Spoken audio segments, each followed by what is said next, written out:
एकीकडे राज्य सरकार शेतकऱ्यांच्या हितासाठी पानंद रस्ते योजनेच्या गप्पा मारत असताना दुसरीकडे सरकारमधील ताकदवर मंत्री हसन मुश्रीफ यांचे सुपुत्र साजिद मुश्रीफ यांनी कर्जत तालुक्यातील पोशीर गावात चक्क शेतकऱ्यांचा रस्ताच दगडी फेसिंग घालून अडवल्याचा धक्कादायक प्रकार समोर आला आहे।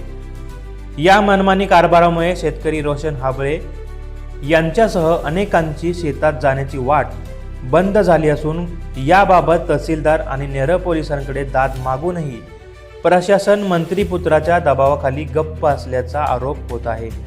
धक्कादायक बाब म्हणजे तक्रार करायला गेलेल्या शेतकऱ्याला ठेकेदाराने थेट जीवे मारण्याची धमकी दिली असून याच परिसरात राहणाऱ्या जिजाबाई राणे या विधवा महिलेची भात शेतीतील झोपडी देखील जेसीबीच्या सहाय्याने जमीनदोस्त करण्यात आली आहे।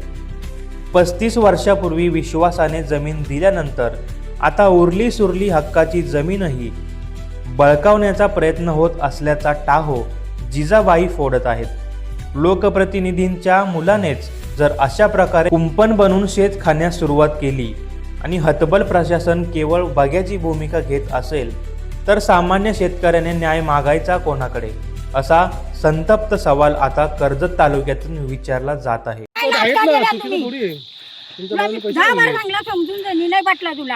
आणि जे एजंट होते त्यांना विचारा, हो नाही का एजंटने तुमच्या विचारा, तुमच्या घरच्यांना विचारा, आम्हाला मला पण माहिती माझ्या आधी विकली जागा घरच्याही पण त्यात केला म्हणा लोकांच्या अर्गा। आज माझा कोण नसताना माझ्या वाट लावून ठेवली, समजून सांगून पण नाही पटाय ना, मग नाही पटवू दे। आता मी तुम्हाला सगळ्यांना बोलून दाखवलं, मी काही पण करीन, मी मेलो तरी चालेल, पण मी मागं कोणलाच ठेवणार नाही, मी काही पण करीन, काही पण चालायला जाईल। आता तुम्हाला काय सांगायचं, वरती ते टाकून अर्धवट का सोडला? पुरी जरी दुसरी कुठे असती ना तरी मी बोलला होता तर आपल्याला आहे म्हणे कुठची पण कुठं जागा नाही, हीच दिलेली ना, इथंच वाटोला लावल्या त्या चिंधारीच्या बरोबर राब इथं होता, आल्याला सगळा हे करून टाकलं ना DCB कामं करायची, जी आपण ठेवायची बोलवते पुढे। माझे नाव रोशन परशुराम हाबळे, मुक्काम पोशीर, शेतकरी आहे मी इकडे। आता आम्हाला तर पावसाळा जवळ आलेला आहे आणि आमची आता शेती करण्याची वेळ आलेली आहे। आम्हाला शेतामध्ये येण्यासाठी रस्ताच नाहीये। इकडे बघू शकता, इकडे पूर्ण कंपाऊंड आहे, कंपाऊंड केलेलं आहे, आम्हाला तर शेतामध्ये येण्यासाठी रस्ता नाही आहे।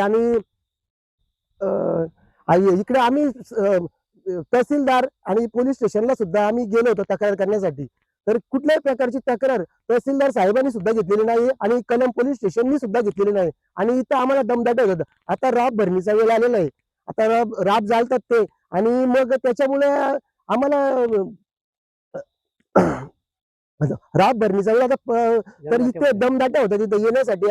आमच्या वडील इकडे आले असताना त्यांना जीवे मारण्याची धमकी देण्यात आलेली आहे, म्हणून वडील आमच्या इकडे येतच नाही अजिबात। वडिलांनी ही गोष्ट आम्हाला सांगितली नव्हती, पण आता आम्हाला वडिलांनी सांगितलं की तुमच्या मुलाला पण मारू आणि तुम्हालाही मारू, त्याच्यामुळे आमची राब भरणी अशीच राहिलेली आहे।